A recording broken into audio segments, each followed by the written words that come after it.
We are back, ladies and gentlemen. Welcome to the Roundtable Pro Wrestling Podcast. It is your boy, the franchise player, Double B Bad Blood, joined by the mixologist himself, Mr. Chemical Jr. That dude. What? That dude that sins on Sunday, who loses on Wednesdays. That guy, Sunday Center. And your boy, Claudio. We are in the house. Thank you for joining us again, ladies and gentlemen. You know who I wish was here? The Brutus Beefcake of Brian Knobs. Yes, that is me. I am the Hainer-on of Hainer-ons.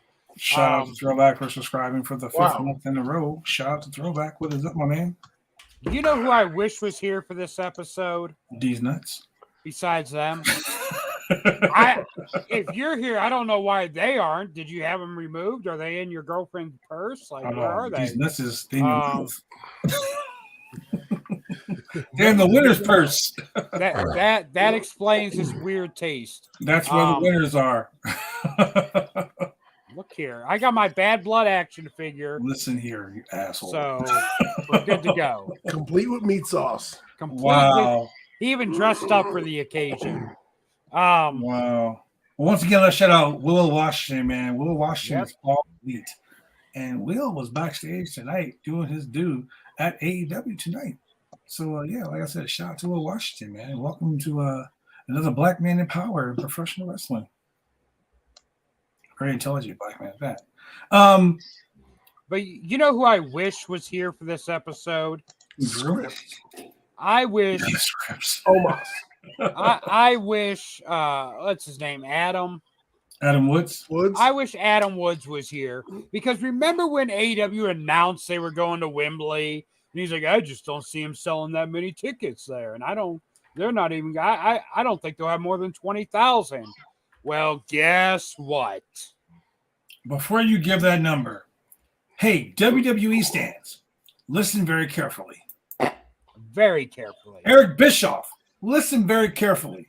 So on the first day of pre-sales, Tony Khan was able to sell 35,000 tickets. Now he had like 55,000 sign up, right? 60,000 signed up for the pre-sale. 35,000 tickets were sold. Obviously, you're always going to have more sign-ups than the actual sales. Since the tickets went on pre-sale yesterday. Now, mind you, they're not even on sale to the general market yet. Hold on. Before you go any further, they haven't even announced one fucking match yet. Exactly. They just love wrestling like that. They haven't even sold to the general public yet. So people that are not internet fans, that are not hip on how to get involved in the pre-sale and all that, haven't even had a chance to tickets. They have sold another almost 10,000 tickets since yesterday. There are 43,000 tickets sold. Right now, they've already generated $5.7 million in ticket sales in 2 days. Wow. Now, WWE stands. Don't you guys feel fucking stupid now? Now, let's put this in context. For 2 nights of WrestleMania in Dallas, WWE sold roughly 131,000 tickets. For 2 nights. WrestleMania. It's WrestleMania, an established brand. They took in $17.3 million for 2 nights. AEW is almost at half of that with just 1 night of revenue taken in. So, I mean, while that is something to congratulate them on, and it is impressive, you have to also realize the law of supply and demand. Right. And the British market is really looking forward to an AEW show. Right. And that's why this is selling so well. I mean, it's going to be a platform for them that they've never had before. Right. And I mean, they're going to come from Ireland, Spain, Belgium, all around, and they're going to try and pack that room as much as possible because because you don't know when they're coming back.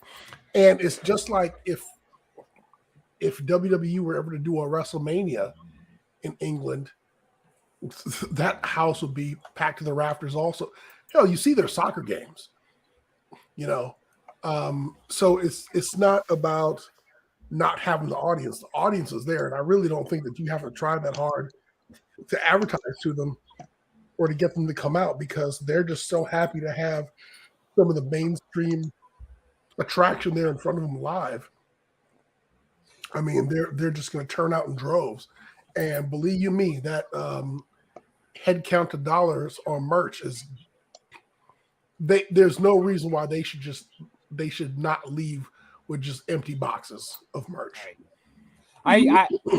The rumor is that Tony Khan's going to change AEW's name to Versace because what other T-shirt company has made $5.7 million in 2 days? You like the way I keep tweeting out things like, wow, that's amazing that this little T-shirt company is doing this. Right. Yeah. You know why I keep doing that, ladies and gentlemen? The reason why is because people keep talking so bad. Eric Bischoff talks so much shit about AEW. And guess what, ladies and gentlemen? Eric Bischoff, at the height of WCW, at the height of the NWO, only sold 41,000 seats. And that was the max that WCW has ever done under Eric Bischoff. So, Eric Bischoff, I hope you're listening. And if you're not, I will tag you in this so you can listen. There was a time when you were the mastermind of professional wrestling. but don't let your ego overshadow what AEW is doing right now. You're a little sour, you're a little sore because AEW didn't give you the job that you wanted, and you're shitting on them like you're sitting on a toilet in a porta potty somewhere. Everyone loves variety. Variety is the spice of life. Everyone loves variety. So now that WWE has their own product and AEW has their own product, do me a favor, wrestling fans. Just enjoy the fucking wrestling. Yep. Simple as that. Thank you. And I mean, let's put this into perspective. The original All Out event, it sold out in 10 minutes or in 30 minutes. In 30 minutes, it sold out all their tickets. Who would have thought? I mean, honestly, who would have thought, though, however many years later, was it 4 years later, that little show that inspired what became AEW would be close to selling out? Very good possibility they're going to sell out Wembley Stadium. And, you know, people were complaining. They were saying, oh, AEW's never going to sell out Wembley Stadium. They're never going to sell out Wembley Stadium. Look at this. They're not going to sell out because, you know, when I was at a boxing match, they had this many seats. Tony Khan straight told homeboy, yo, first off, shut the fuck up, you liar. Right. Secondly, tell your boy Nick Khan, your agent Nick Khan, to stick it up his ass. I loved it. That was so funny. Sometimes I think Tony Khan's Twitter password needs to be changed on him because sometimes he gets a little too emotional. But yeah, I mean, you know, he may get a little emotional, but you know what? He was fucking right. Hey, when someone's shitting on your company, of course you're going to be, you know, a little emotional about it. But some people aren't. Some people aren't emotional about their own product. I mean, if Vince wasn't busy screwing interns, I'm sure he'd be bitching on Twitter too. Annie King just described was the 11th month in a row. Annie King? Is someone snoring? That's my dog. That's the DOW. I was like, I swear I hear snoring going on. Get that every time. Hey, get that dog the things that Harlem Heat used to wear on their noses, the breathe strips. How did you go for that? Yeah, you're funny. So here's what I wrote. Damn, this little t-shirt company is out here breaking records. I bet Eric Bischoff is pissed. We will have a lot to say on tonight's Roundtable Pro Wrestling Podcast at 8 p.m. Pacific Standard Time, 11 p.m. Eastern Standard Time. Now, the reason why I posted that is because as of this moment, Tony Khan has sold 43,000 tickets sold at AEW All In, has finally dethroned Eric Bischoff's solo highest attendance record at 41,412 at the peak of WCW. Yeah. And we still don't have one match announced for this show. Nope. Jesus Christ. Can you imagine when they were like Kenny Omega versus Kota Ibushi in a, you know, Golden Lovers pillow fight match? You know, can you imagine what's going to happen? with Jim Cornette as the referee. Well, Jim Cornette is the referee, the ring announcer. Like, you know what I'm saying? Right. It's gonna be crazy. And I bet Eric Bischoff is sitting at home like pissed the fuck off. Here's the thing, and I mean, yeah, 43,000 is impressive. What I'm more impressed with is that dollar amount attached to it. Oh, because they could have easily sold 43,000 cheap tickets, but for $43,000 or 43,000 tickets, you made $5.7 million. Look, here's the thing. I love the fact that they've done that, and that was when I posted that. That was like 11 o'clock this morning. I mean, shit. They're still. I mean, they sold more. Yeah, that's what I'm trying to get. They sold more.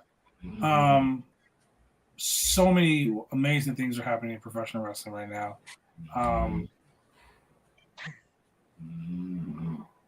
So they average. Just doing the math here. They average around $133 per ticket sold. Well worth it. That's not bad. No, it's not bad. So let's go ahead and get into this AEW Dynamite, the setup for. I mean, in a sense, the go home show for. Well, not the go home show. We said what? Oh, we still got like 2 weeks. 2 weeks. Setting up for this huge pay-per-view that's coming up. Julian, how'd the first match start? How'd the show? So the first match we had was Orange Cassidy, Bandito, and Roderick Strong and Adam Cole versus the Jericho Appreciation Society. The funny thing is, with Adam Cole standing in the ring, Chris Jericho came down to the ring with a Britt Baker t-shirt on with her black eye. Let's talk about that controversy for a minute. These WWE fans are like, "Oh my God, that t-shirt's promoting domestic violence," and like how grasping for oh yeah, that was a big thing. Like, that Britt Baker t-shirt that promotes domestic violence, and if the black eye that she got in the ring, right? And so Julian, let me go ahead and put it to you this way. Let me lay it out this way. You were doing wedding stuff that day, so you didn't really probably wasn't on Twitter looking at it. But here's the thing: I was not. People were upset that Britt Baker was out here with a t-shirt on with a black eye, and they were like, "This is promoting domestic violence. They should take that t-shirt down." These are all WWE people, right? They did this for a whole solid week of how it was promoting violence against women and this and that. And, you should be ashamed of yourself, Tony Khan. You're a piece of shit. Blah blah blah blah blah blah. Were they talking about the was it a piece of merch that was made that yes. Yeah, that's the t-shirt that Jericho came out wearing today is a shirt that is an AEW t-shirt. Yes. Now here's the problem I have with that: tribalism. I'm sick and fucking tired of you and your tribalism, because last night JC Jane was blood the fuck up. She was bloody, way worse than Britt Baker was in her lights out match. Way worse. And those same fans were like, "Oh, this was the greatest match ever. She bled buckets and she's so amazing." I'll go back further than that. When the man, busted her nose, got her face busted open by Nia Jax, one half of Joanna Man. I don't remember if she had merch made, but she did. She did. You saw that picture everywhere. Oh yeah. It was everywhere. And it justified her being called a man because she was as tough as a man. She could take a beating like a man, whatever. And that's what really helped get her over. So to switch sides in that argument is stupid. I'm gonna get that Britt Baker shirt and start wearing it on first dates and be like, this is the last person I got in an argument with. Wow. So it's out of context, but I feel like the shirt is easily explainable if questions are asked. You also got to remember that some of these people are the same ones who said, "Well, we didn't see the beginning of the video where George Floyd was resisting arrest." Right. Those are the same. Those are the same people that are like, "It's not a life or death situation." Those are the same people that have signs in their yard that say "Vote Mayor Jacobs." Yeah. The ones that have the same signs as the Trump 2024. Right. Yeah, we're not going to go there, though. But the t-shirt drama. Orange Cassidy, Bandito, Adam Cole, and Roderick Strong won after Cole lowered the boom. Connect with the boom. It's all about the boom. And then afterwards, Adam Cole runs over to the announce desk and he tackles Chris Jericho. Knocks down the curtains. Just, they start fighting. So Blackpool Combat Club then cut a promo, and Bryan Danielson says, "Hey, you know that guy who called himself the best there is, the best there was, the best there ever will be? How could he possibly think that there would never be anybody better than him? I'm that guy. I'm better than he ever was." Oh. Blah, blah, blah, blah. And that is... You know what? That's signaling? They're gonna add FTR is gonna be added to this. So Blackpool Combat Club. Moxley said something. He probably said, "Am I gonna get my wish?" Remember I said this a few weeks ago. I said Blackpool Combat Club versus the Bucks and the Elite versus CM Punk and FTR and a fucking what do you call it? Are we doing trios or are we doing I say trios. War games? Trios. Can you imagine that blood and guts? Yeah, I don't like that. I just want I want old school 4-on-4, 5-on-5, 2-cage war games, blood and guts. Hey, I would agree with that. Speaking of trios, didn't the champions make an announcement? Yeah. I don't think House of Black is Trios champions, just spelled flat. Correct. It's spelled so flat since they got the titles.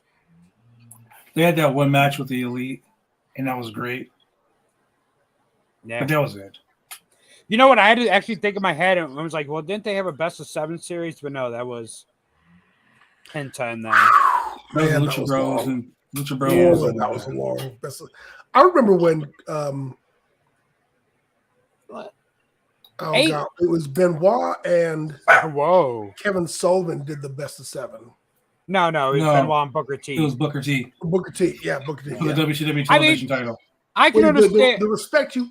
I thought that was Booker T and Finley. No. Wait, didn't Kevin Sullivan and Benoit did do a best of? They didn't. They never did a best of series. They just wrestled a lot month after month. It was overwhelming. Look, hey, it's cool. On the show. Yeah, pretty much. I get Booker T and Kevin Sullivan mixed up all the time. I understand, Julian. Wow, I like one and I hate the other. So, I know you. I know you love Booker T. And you know me and Kevin Sullivan are like peanut butter and jelly, so obviously I fucking hate the other guy. You know, I think best of 7 is just like a little bit too long. Best of 5, maybe. I'm good with the best of 3. I mean, it's the NBA, you know. Yeah, you don't want to see anyone wrestle 7 times in a row. Like, you're not trying to pay for a stadium. Exactly. I'd like to see a best of 7 series only go to 4 matches. Like someone just wins 4 matches in a row and it's over. You know, best of 7 I'd like to see. No sad. Omos versus Goldberg. Jesus Christ. Jesus Christ. Hey, Goldberg may come to AEW. Okay, so ladies and gentlemen, both those dudes are getting muted because neither one of us gives a shit about that. So thank you for following us, Amish Sports Network. Do us a favor, man. Go like, click, and subscribe, and go subscribe to us, man. We love that you're following us, but use your free subscription, man. It's super easy. All you gotta do is link your Amazon Prime to your wonderful Twitch account. You get some really cool emotes, man. You can join us for a watch-alongs of the premium live events for WWE. You can also join us for AEW conversations. We have trivia nights. We have rewind shows. We have a whole plethora of shit that we do on this podcast. So that's right. How dare you, Bad Blood? I can't believe you would do that to me. I let you sit up here by my computer and watch down on me. I don't want your meat sauce, okay? With match 7. Be sure to follow the Claudio Network to follow the exciting career of New Jack and Shanky, the Strong Style Tag Team Champions. And I've been watching your shit, dude. That's ridiculous. Make sure to follow me. No, don't follow me. I hate all of you. Wow. AKA Stabby and Shanky. Stabby and Shanky. So what next, Julian? What next popped up on this wild? Willow Nightingale versus Soraya. Oh my God. I mean, this was a standard match. Willow did hit the pounds, which was beautiful. But she got hit with the nightcap. But so here's the funny thing. And this really for me was like, I don't care. The Outcasts were about to attack Willow, and out comes Sheeta with a kendo stick. Holy Sheeta! But she's an outcast. She like pretends like she's gonna hit them, and then she hugs Ruby Soho, and they go off in the sunset together. Is there anything about this Outcast storyline that is even remotely interesting? Let me tell you. So here's the funny thing. The other day, Bad Blood said, "Yep, some WWE group is trying to be the Outcast," and when he said it, I was like, "No. What I said was, AEW is doing the Outcast right. WWE did Paige and her girls wrong. I mean, not Paige. Dakota Kai, Bailey, and Io Sky wrong because the Outcasts are winning matches and beating people up, when these guys couldn't win a match if the other people didn't show up. But the whole Outcast nobody storyline cares. is like watching paint dry. The only way Dude, this is so cringe that the only things missing are Brad Maddox and the NXT Women's Championship. I mean, it's like they keep on throwing in an Xavier extra Woods. person, thinking, you know what this is like? This is like teaming Billy Gunn with somebody new every week until you find that New Age Outlaws magic. Until you find Chuck Palumbo. You mean like the Trios Battle Royal? Look, segue. Here's the thing. The only thing that can get me less interested in this Outcast storyline is if Raquel Rodriguez jumped ship and joined them. Like, there's nothing. The problem was with the that would turn me completely off if I wasn't already. I know 3 women turning me off. Who would have thought? I thought you could say Roxanne Perez. No, Raquel Rodriguez. Oh my God. Yeah. I just shivered thinking. No, I'm thinking of Raquel I just Rodriguez. realized who is going to join Trinity in Impact Wrestling for a surprise run-in. Oh, Alicia Fox. Alicia Fox. Is she sober enough to run to the ring? She ain't in a WWE contract anymore, that's for sure. She's going to run to the ring and be like, I got a bit of bad news. Oh my God. But the problem with this, the Outcast stable is it started off horribly. And it started off so bad, there was no coming back. It started off horribly? I mean, the Outcast, yeah. Still horrible. Yeah, it's still horrible. About that whole vignette where Ruby Soho was getting her hand crushed in the door. Yeah, just the only thing that could save this is Car Crash Tammy. No. Oh, Jesus Christ, no. Ladies and gentlemen, those comments are his alone. They reflect of Claudio, not the Roundtable Pros podcast, and our TWM. Sunny days ahead. Wow. Not at all. But yeah, the whole story, the Outcast thing. I'm on JPay currently emailing her, by the way. No surprise. She'll probably send you some nudes for like $5 on her commissary. Wow. Just in case you put can't some make money on her books. Yeah. Just in case you can't make it to SeaWorld to see Shamu squirt out of his hole, you can pay Tammy $5. Once again, ladies and gentlemen, those are his comments. His comments alone do not reflect those of the Roundtable Pros podcast and our TWM.net. Why would I go to SeaWorld when Lila lives in Olympia? Jesus Christ. Julian, tell us about the next match. All right, so this is Trios 3 de Mayo Trios Battle Royal. A 3 de Mayo Trios Battle Royal. So there's just like too many people here. Wait a minute. It's a trios match. When you got the Acclaimed, you got Butcher Blade and Kip Sabian, you got Solo and QT Marshall, Evil Uno's in there. You got the Davari from the Varsity Athletes is in there. Scissor me ass, daddy. I just like how Powerhouse Hobbs loses the TNT title and then he just dropped from the picture completely. Well, he just ended up dropping in this match. Like, I was like, why is Powerhouse Hobbs here? Right. He's part of QTV. And why was he a crow in the snow? And why is El Hijo del Vikingo El Vikingo? Because he had somebody to get rid of? Tequila Vikingo. Where's Pac? El Hijo del Vikingo. Where's Pac? Where's Pac? I thought he was part of that group, not El Hijo del Vodka. Anyway, the winners of this match were the Acclaimed and Daddy Ass. So let me interject and say something about this trios thing. I get that they're trying to get the trios title over, but this battle royal bullshit is dumb. Secondly, it's the 3rd of May. It's the Tres de Mayos. So what better day to have a match with trios wrestling? Cinco de Mayo. They should have waited till tomorrow and had May the 4th be with you battle royal where everyone had lightsabers. Wow.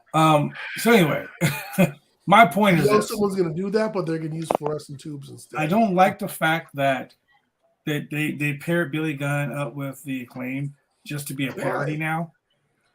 Because when they were, what do you mean a parody? parody That's of like daddy ass. They scissor each other. Yeah. It's stupid now. Like what do you have against scissoring? I mean, I like It's daddy ass. He's hey, it's over. You know what? Like, turned on the guns. First of all, Sid Vicious needs to sue someone for stealing his scissoring gimmick. wow, too soon. I don't understand having that shit. I don't understand having that shit. Yeah, that should be one of your trivia questions. How many stab wounds Arn Anderson inflicted on? Hey. Wow. They said scissor me daddy ass around Arn Anderson and he jumped under a table. Wow. I don't know. The Acclaim should still be in the hunt for the tag team titles. I agree. If you want to do something special with them, give them Ring of Honor tag team belts in. Fuck it. They should have never lost the AEW tag team. I mean, I'm glad they FTR has them. FTR, they didn't want to put two faces together. Right. Two over faces it's like the FTR. Same way that when the Guns got the titles, I mean, you knew that, they were trying to keep somebody from looking bad. Right. Well, everyone can't look good all the time. Yeah, someone has to lose, you know what I'm saying? Someone has to lose. Someone has to put somebody over. And that's the problem. That ain't gonna work for me, brother. You build those guys up as the two top tag teams in AEW. You make AEW a company of tag teams, and you build them up, and then you have so many quality tag teams that you can't be like, damn, how are we gonna do this? It ain't like WWE where they got fucking 4 tag teams, and you let the same 4 guys battle each other week after week after week after week after week. AEW has a plethora of tag teams. So many good, legit tag teams, not just 2 random ass joke schmoes they throw together. So you got these good tag teams. Put these tag team titles to work and have. But you got to remember, 2 random ass Joe Schmoes was Road Dogg, Jesse James, and Billy Gunn at one point. And Dr. Luther and Serpentico. And I think that ever since then, every promotion. Well, I'm not gonna say ever since then. Every promotion has always taken 2 guys that they had nothing to do with, nothing for to do, and put 2 dudes together and been like, all right, let's see if something big can happen. Like Coco Beware and Jim Neidhart. I knew you were gonna bring up fucking high voltage or high energy. High energy. No, that was Owen and Coco. That was Owen the tax man and the rich man. Jim Neidhart never teamed with Coco. They were the new foundation when it was Jim Neidhart and Owen Hart. Yeah. I mean, $1 Million Man and IRS, at least they had tag gold at one point. That's true. And they made sense. They made sense. They made sense as a tag. The rich man and the tax man. The IRS tax man, yeah. That made sense. Especially when they're even Dude Love and Stone Cold Steve Austin were tag team champions. The Melody and PCO. Okay. So Dude Love and Stone Cold Steve Austin were tag team champions as a fucking joke. Okay? That was a joke. Still champions. Hey, so my girl might give me a blowjob as a joke, but guess what? She still sucked, Joe. Yes. She'd be like, gotcha. I'm like, you got me that time. It is 8:35. It's not 9 o'clock yet. God. God damn. Joke's on me. Ladies and gentlemen, welcome to Roundtable After Dark. Joke's on me. Joke's on me. Baby's on you. Wow. What? Damn. Anyway, Julian, so what do we have next? Woo! Wardlow defended his TNT championship against some random jobber. Logan LaRue. Yeah. Is that Lash LaRue's kid? I made a tweet. It was great to see Lash LaRue's son finally get a shot at AEW. Wow. Is that big ass Grogu? So Gorilla Preston was spine busted by Wardlow. So the funny thing is Wardlow's music started, and I was like, oh, who's this? And then Wardlow came out, and I was like, they made this dude cut his hair, and they killed his. I'm not saying it was part of his gimmick, but it was part of his gimmick. You mean Gold Low? You mean he looks like Lo Batista? Gold Low. He looks like generic muscle dude number 6. Warback. Oh, man. That would be a fire match, like appropriately, within the same arena. What's the most valuable thing in your life? I would say my family. And then my girlfriend, Big Red. She's in my trophy case.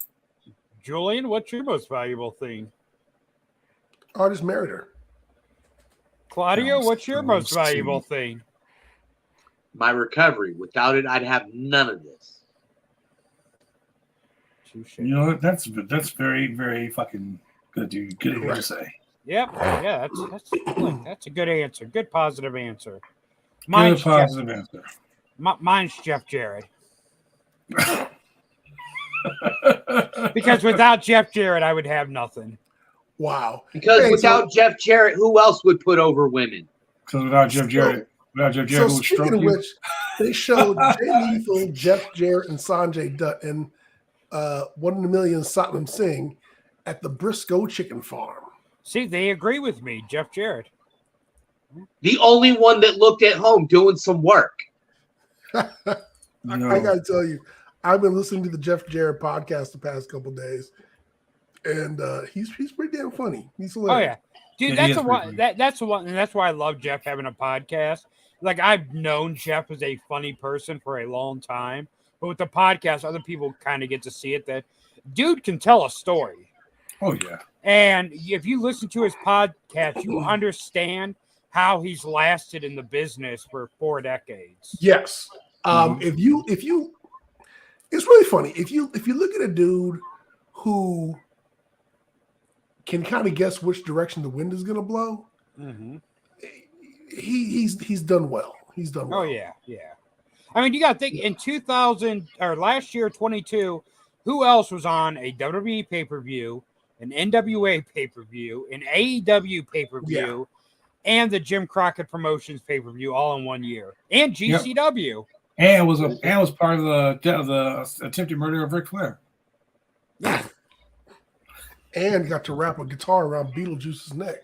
And he was on the AAA pay-per-view. So that man was on. Isn't he also a part of the super faction being sued by Rocket Khan? Yeah. He's in good company there. He's everywhere. He's like a Visa card. He's everywhere you want to be. Where you want to be.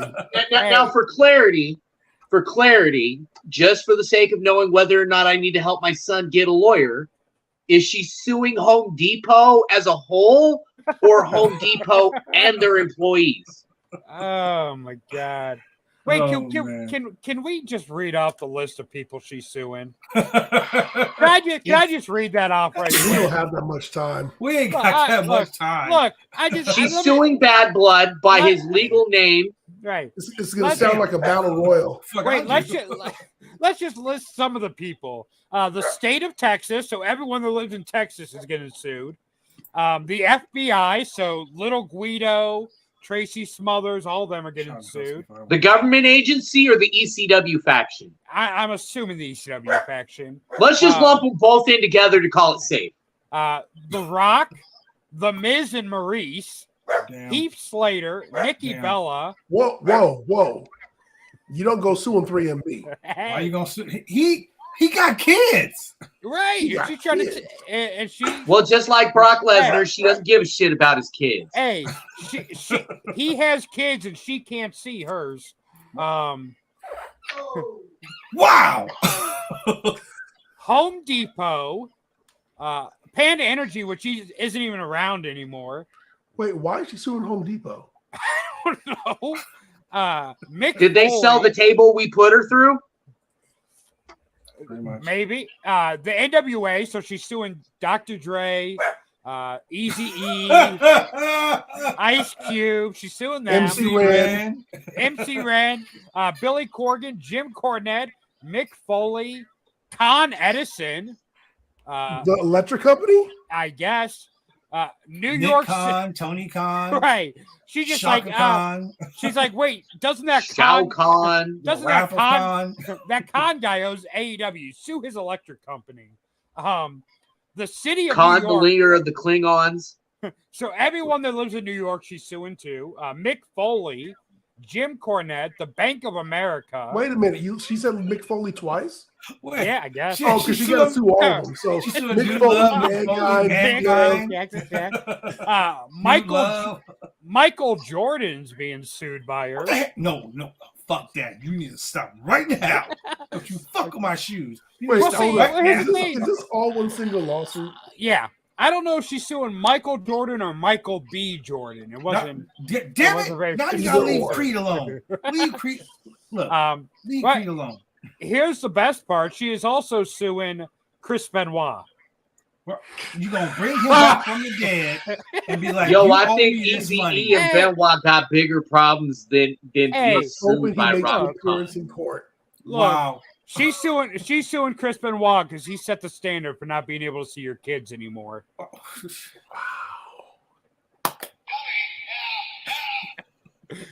Damn. Off the rails. So Julian, what was the next match we had? Wait. Oh wait. What? We're talking about Christian Hey. making sure he's the next in line for the TNT title. Yeah. So he was so Ricky Starks beat Juice Robinson. Oh, so I'm jumping ahead, sorry. So yeah, after the Wardlow match, Wardlow said I'm not tired yet because he just beat an enhancement wrestler and invites Christian to the ring, or Luchasaurus to the ring. Christian said that the title shot doesn't belong to Luchasaurus, it belongs to Christian. All right, so that's going to drag that out for a little bit. Yo, why did they react to that? Next, we have Ricky Starks versus Juice Robinson. Wasn't And Christian this already was buried? a really good fucking match. Wait a minute. And this was a very good match. You're skipping something important here. Did she sue Juice Robinson? No, With the Bucks no, and the Elite's fucking announcement? no. Fuck the Elite. They're not important. The real reason AEW sold 43,000 tickets, Jeff Jarrett was at Mark Briscoe's ranch. I just talked about that. Did we Yeah, talk we did. about it? We didn't give it Yeah. enough time. It's a Jeff Jarrett segment. Oh my God! Okay, so I'm gonna tell you guys this. He AEW rode in on a Collision- white horse on roller skates. You don't I'll give tell you guys. Logan LaRue more time than you give Jeff Jarrett. Well, I'm gonna Who? give Jeff Jarrett some time right now. AEW Collision is coming up, and it is rumored that the bookers behind AEW Collision are going to be CM Punk. It's going to be Sanjay Dutt and Jeff Jarrett. Yep. We're going to get some old school wrestling on Saturday nights. All In only made that So many far. sales because they're using the truthful name of cocaine promoter out there. Wow, I- Cocaine Bear or what? Cocaine promoter. But I think with CM Punk, Jeff Jarrett, I mean, with those two, CM Punk and Jeff Jarrett are both very old school. So I think with those two, with the pencil, Saturday nights are going to be very good. It's gonna suck. We're Now, gonna have a world championship on Saturday night. now all they I'm- need is I'm- Vince Russo. I'm of the mind to say that I'll wait to see how the show does. Here's the thing: when we were watching WCW Saturday Night, Mhm. one, we were all a lot younger. Yeah. Like maybe we were in college or high school, Mhm. and on Saturdays at 6:00 we ain't had shit to do, Right. so Well, we were watching wrestling. and here's the other thing. At that time, Saturday night was their major show. Before Who's supposed to Nitro be and all wrestling that. this again? CM And, Punk. and nowadays, there's so many offerings for television on so many different Oh, platforms yeah. Right. that it's a lot of competition.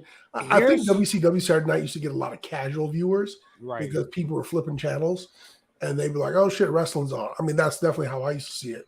So here's Nowadays, there's less of a chance of that happening, and so your hardcore fans will tune in, but right. Well, the you know, beautiful thing let's about say- this is that they're promoting AEW on Warner Brothers Discovery. So let's go, man! You got Fast and the Furious fucking 52 right now going on, and next Bang Theory. AEW Saturday night. Well, here's the thing, and this may actually help the wrestling business as a whole.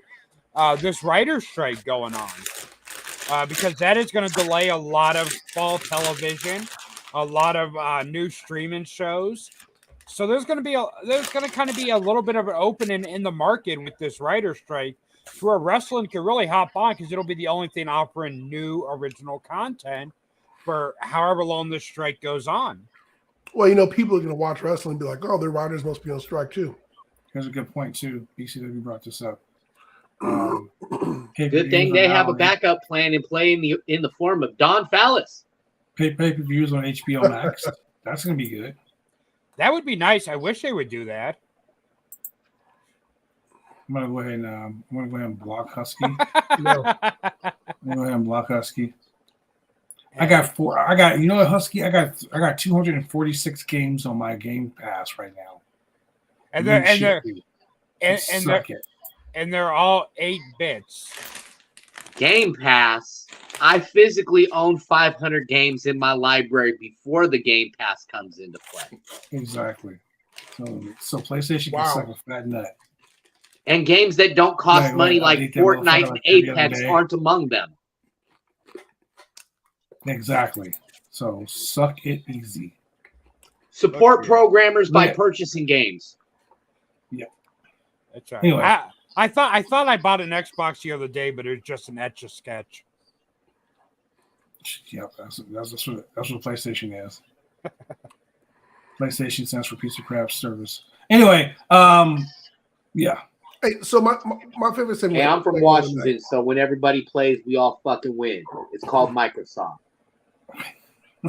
So Darby Allin and Jungle Boy are in the back, and they're talking about how, yeah, we're gonna make this a 4-way and gotta have each other's back. And I never liked you in the first place, but tonight we're gonna show MJF that we can be champion too. Yada yada. We could be bi-curious for one. So Darby Allin, who keeps on giving Jungle Boy like just crazy eye. I'm like, that's just how Darby Allin looks. Yeah, it might be. I was kind of trying to figure that out. So Darby Allin storms off, but before Jungle Boy can leave, in slips MJF. First of all, call him by his right name, Jungle Boy Jack Perry. Call him by his actual name, Luke Perry's kid. You give that. You give that is Jungle Julian's Boy favorite respect. wrestler of the Luchasaurus. I know. He's a huge. I mean, in our generation, it was John Cena. In this generation, it is now Jungle Boy. Look, Julian. You are so full of crap. In your generation, it was superstar Billy Graham. Wow. Stop like in Bad Blood's generation, it was Gorgeous George. Wow. Wow. Yeah, she was pretty hot back in the day with Macho Man, remember? Hey, yeah. But don't let Julian lie. He has a full closet of just Jungle Boy t-shirts. I know he does. No, man. And then he has At his wedding, he came out of Bad Blood has a filing cabinet full of Bruno Sammartino wrestling programs. No, Wow. Jungle Boy has Jungle Boy. Bad Blood has a wall of just Aubrey Edwards photos. Okay, that's it. Bad Blood remembers an exciting young rookie, Richie Magnet. That's it, Julian. It is just you and me. Those two guys. Right. Screw those guys. So Jungle Boy tries to cut a deal with Jungle Boy Jack Perry. Oh, like, hey, you keep on being this baby face, man. If you just come out there and turn it up a little bit, turn the stank on, me and you, we can do business. So he's trying to get Jungle Boy to turn heel. I like how Jungle Boy said he doesn't want a seat next to the throne. He wants the crown. I'll give you a crown. Let's go to Burger King down the street. And, you want the world championship is what you're trying to say. I wasn't really satisfied with that promo. I don't like the fact that Jungle Boy is getting the big push the way he is. Oh, wait, what? I don't like the fact that he's getting this big push the way it is. You mean the push that he's been getting from the get-go? Yes, I hate it. I hate it. I mean, he's about to defeat all 3 pillars for the AEW World Championship. They are not putting the title on Jungle He's going to Boy. go on a 99-0 run. No, he's not. He's not winning the title. He's going to retire Goldberg. He's going to retire Ric Flair. He's going to jump ship to WWE. He's going to win all their world championships, all fucking 3 of them. He's going to go down to the Force will come and save him. He's going to go down to the Double Cross Ranch and retire Terry Funk again. Wow. Luchasaurus is going to come in for the heel run in, help him win. Get some unicorns like in fucking. No.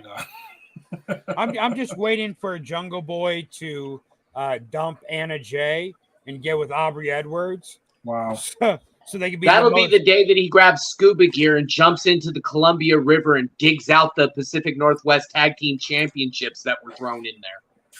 So they can officially become the most annoying couple in the world. No, that's Sammy Guevara and Ty Mello. Speaking of Sammy Guevara, Sammy. Is that dude really the dirtbag that the internet says he is? Yes. Yes, he is. Yes. Yes. There are two people in life I think are shitty ass human beings. Billy Moon and then that motherfucker right there. Like I remember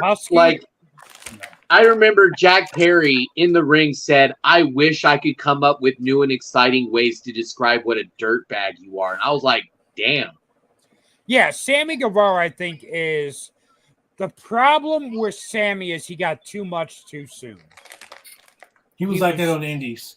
He was like that on the Indies. He was. I mean, what I'm saying though is like even on the Indies, real quick, he was considered like a top guy on the Indies. When you call yourself the best ever, and you've had like 7 matches, that should tell you something.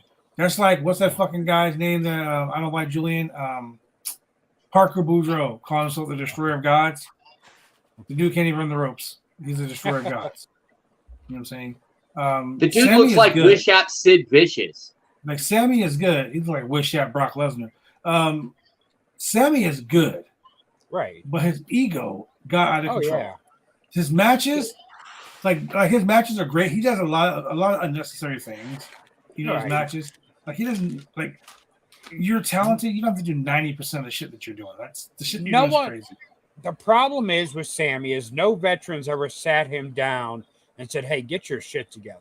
Dude, he hangs out with Chris Jericho constantly. Hey, isn't that like taboo in AEW? You know, being a veteran. But here's the thing: Jericho ain't gonna sit him down and be like, "Hey, get your shit together," because Jericho wants to grip on do drugs with him to that youthhood that Sammy had. Jericho's not the type of person that can grow up. Was he fucking Peter Pan? Yeah, he wants to be. And he latches on to your windows, he snatched your people up. Wow. He latches on to younger talent to keep himself relevant, which it works for him. It works for Jericho. He's stayed relevant since the 90s. Yeah. But I mean, if you look at anything past his first run in WWE, he's always latched on to younger people to stay relevant, especially in the last 10 years or so.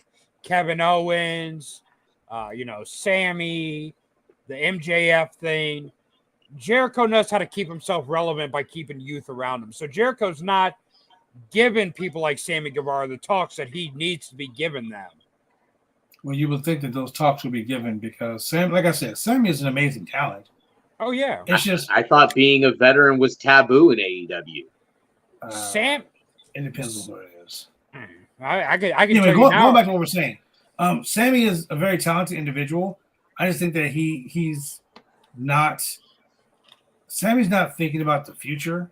Sammy's his own 10 years from now. Yep.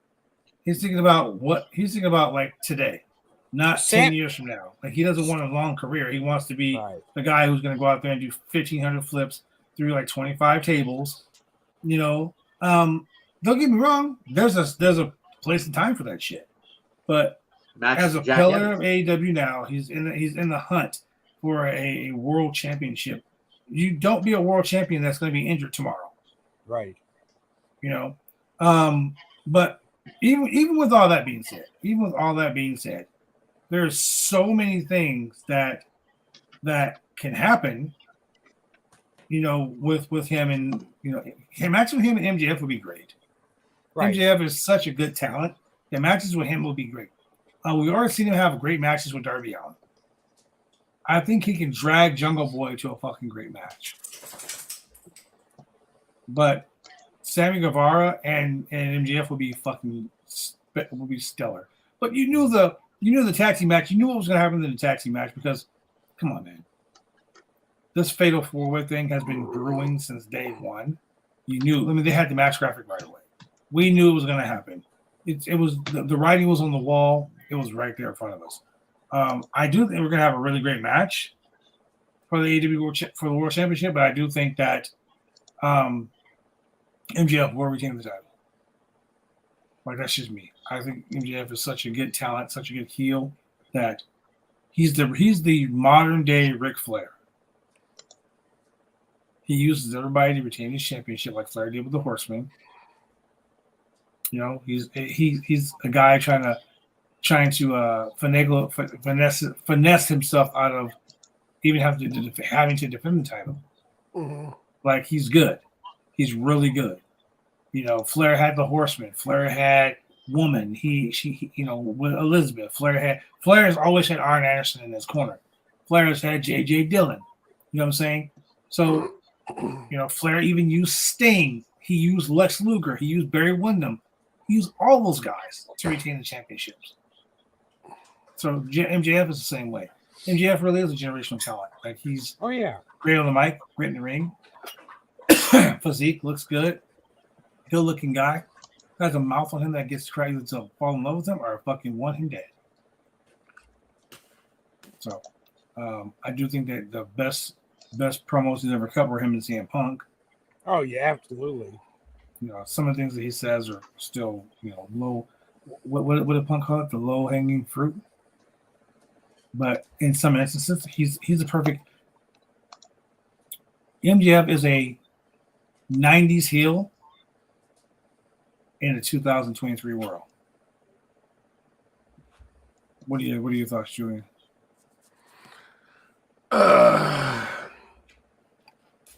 So it's really funny. A lot of the guys that we're talking about right now, in various interviews, used to shit on Hulk Hogan for protecting his spot and protecting his doesn't work for me, brother.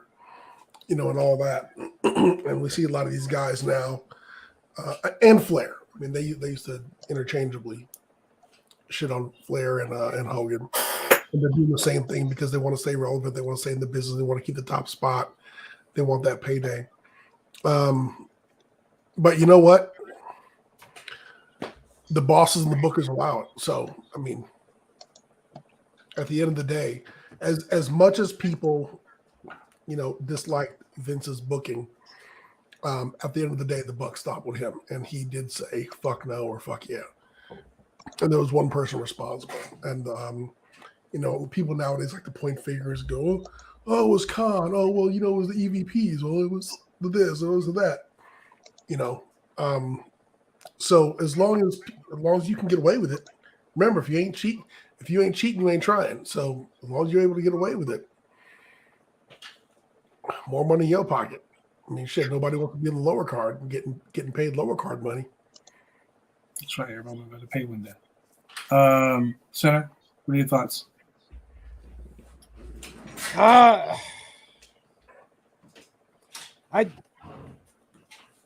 MJF's the future, without a doubt.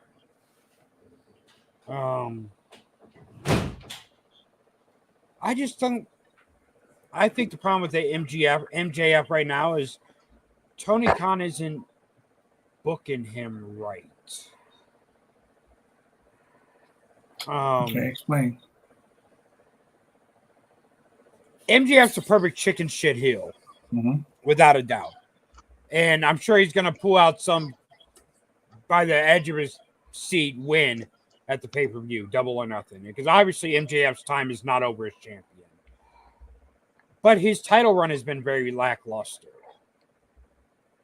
And I don't know if it's because of how far AEW has between pay-per-views. That's the reason. Something with MJF just isn't clicking right now. And I can't put my finger on what it is. I don't know if it's the way he's been treated as champion. It's nothing that MJF himself is doing. I'll tell you what it is. I disagree. It started with this whole I am the devil, really badass ultimate champion thing to, oh no, sorry, I'm the chicken shit heel. So pretty much he hasn't gotten out there and defended his title definitively within a finite number of times, within a finite span of time. And it looks like he's dodging people. It's, the championship. It's bad booking. The championship hasn't been made relevant. And that's it. It's bad booking. Here's what you can do. Old school heels do roll. Here's what you can do. Remember the whole like Julian was right about the whole devil deal. Like he was like, I'm so fucking bad, blah blah blah blah blah blah. Right? You keep the heel like that, and you can make him a strong heel. You can make him a chicken shit heel. but don't do fucking music, musicals and shit like that. And you're making him too likable. Yeah. Oh, that's been MJF's problem since he returned. You're making him too likable. Yeah. Okay, so The Rock was naturally a charismatic guy. The Rock was naturally one of those people like, God, you like him.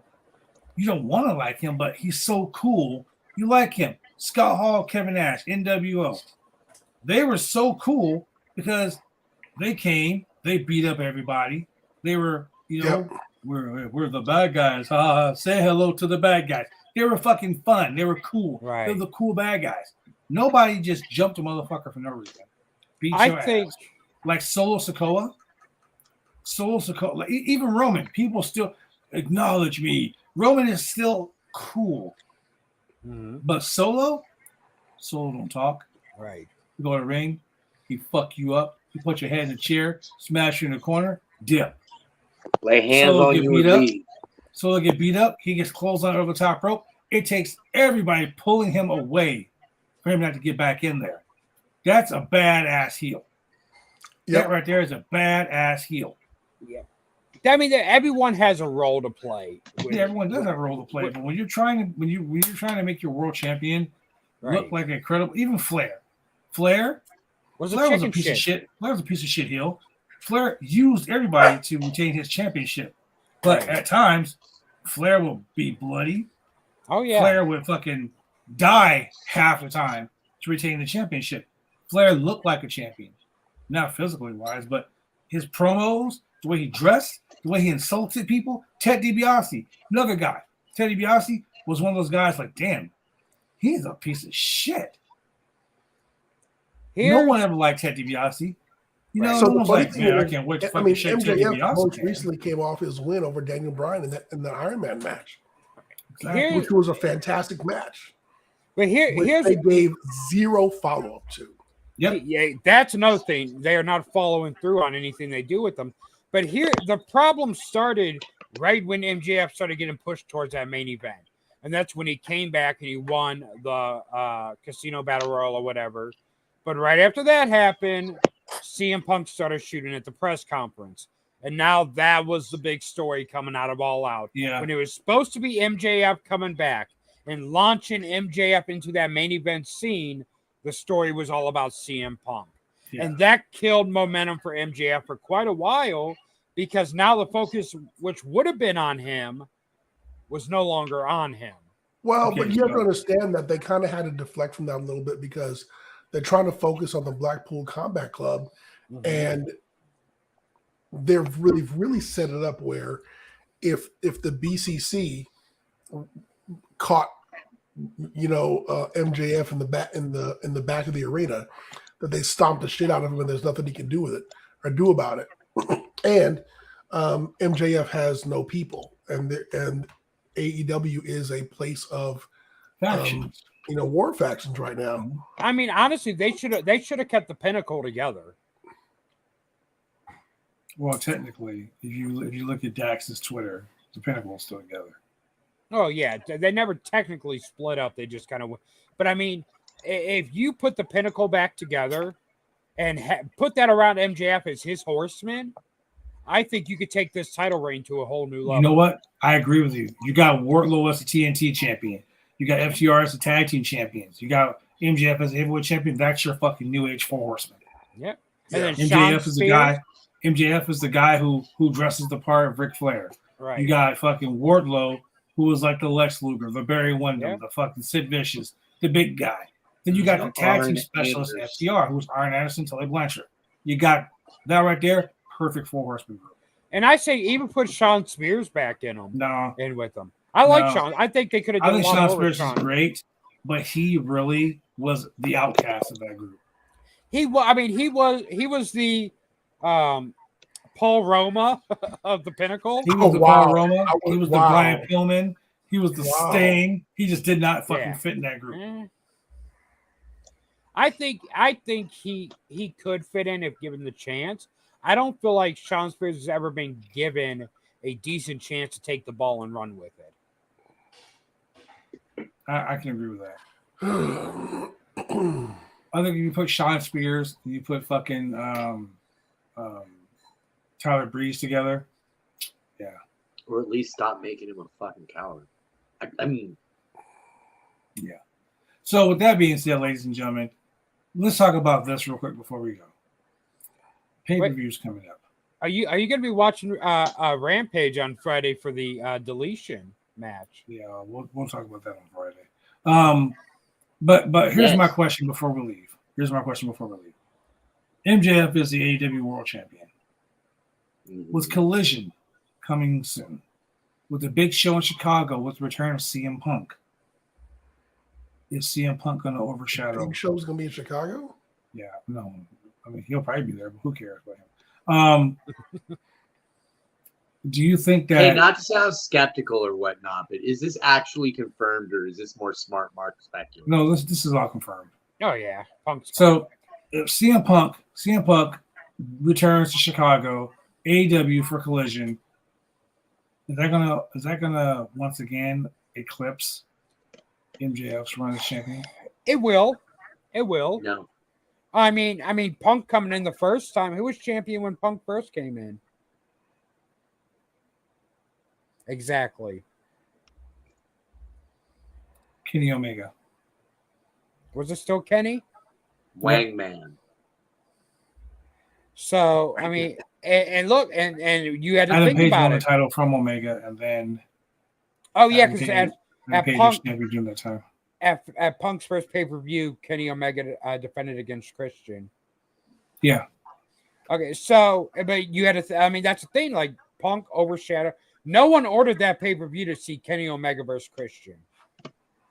They ordered it for CM Punk's pay-per-view return. Yeah, so I said Omega was champ. He lost the belt to Hangman Adam Page, and CM Punk was there. Yep. Which they totally screwed up. They should have had Hangman Adam Page as alcoholic and Punk as the heel bad guy because I'm straight edge. Punk should have came in there and berated him for being an alcoholic, and that could have been the basis of their fucking feud. Could have been CM Punk versus Jeff Hardy all over again. So I mean, even if we just look at the match, well, that wasn't even his first pay-per-view. When the hell did CM Punk return? The big Chicago show wasn't a pay-per-view. No, I mean, what was his first pay-per-view though? It was his first match in a pay-per-view was against Darby Allin. I know that, but what and pay-per-view was it wasn't Rampage. Rampage was a Chicago thing, but the pay-per-view was Double. I think it was All In. It was All In. 1 second here. No, it was Double or Nothing. It was Double or Nothing, yeah, because he wrestled Darby Allin. You know what? And for some reason, I forgot that Cody was still there when Punk showed up. Yeah, Cody was the TNT champion. He had just lost the belt to. He just did that stupid double ladder match thing. Yeah, I was at that show. I was at that show. But I mean, even if you just look at the rest of the card from CM Punk's first show, Miro and Eddie Kingston, Moxley and Kojima, Britt Baker and Chris Statlander, Lucha Brothers and the Young Bucks in a amazing cage match. Yeah. Ruby Soho and Thunder Rosa, Jericho and MJF, Paul White and QT Marshall, Kenny Omega and Christian. That pay-per-view was simply Punk Darby. Out of all those matches, Punk Darby was the only one. Oh no, that Lucha Bros Bucks match in that cage. That was match of the year. Oh, that was match of the year, but people didn't buy the pay-per-view for that match because no one knew how great that match was going to be. Oh shit, I did. I mean, I knew it was going to be good, but I did not know it was going to be as good as it was because that was a phenomenal match. That was in the words of Sheamus, a banger. Oh yeah, that was a great match. So banger. All Out was totally based around CM Punk with only a few weeks. I mean, they sold their pay-per-view buy rate was over 205,000. Okay, so let's talk about this. This big show in Wembley Stadium. Mm-hmm. They haven't announced any matches yet. Nope. They don't have to. If they announced CM Punk making his first return to Wembley Stadium, can you imagine the fucking buy rate? Can you imagine how many tickets are going to be sold? Oh, yeah. I mean, Punk hasn't been over to England since But when did he leave WWE? 2014.